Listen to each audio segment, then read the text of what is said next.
So Jesus, when he lived on this earth, he said, peace I give unto you, not as this world gives, do I give unto you. Now that means, that's Jesus speaking out of his mouth. That means it's a promise to you. He just doesn't say empty words. That's why Jesus said, I only say what I hear my Father say. I only do what I see my Father do.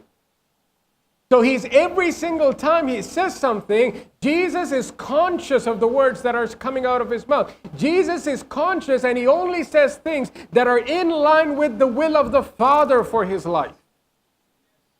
And if Jesus is our example, guess what? Our words have to be in line and in agreement with the will of God for our lives. Where do we find the will of God again? From the Word of God.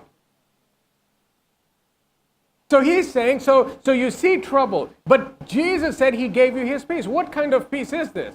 This is the kind of peace where you sleep in a boat and a tornado, a storm arises, and you're still fast asleep. This is the kind of sleep where your friends wake you up and say, and your disciples wake you up and say, don't you care that we are perishing? And you stand up, you're not shocked by the size of the waves, but you speak to the waves. That's the kind of peace he's talking about. And he's saying, that's the kind of peace I give unto you.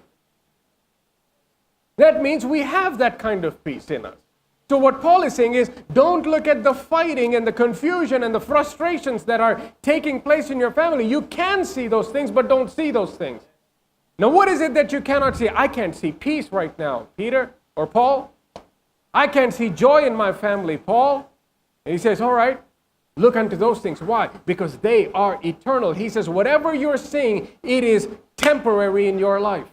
Now that should bring so much joy, so much thanksgiving has to flow out of our hearts when we hear that. Why? That means any negative report that you've received from the doctor, you can see it, that means it's temporary. Any financial report you've gotten from your office or from your bank account, you can see it, and guess what? That means it is temporary. Any kind of report that you've gotten from your family members, you can see it, you can feel it, you can taste the bitterness, that means it is temporary in your life. Now, what is eternal? The things of God are eternal. The promises of God are eternal. That means faith is eternal. That means joy is eternal. That means peace is eternal. Everything that you're hoping for is eternal.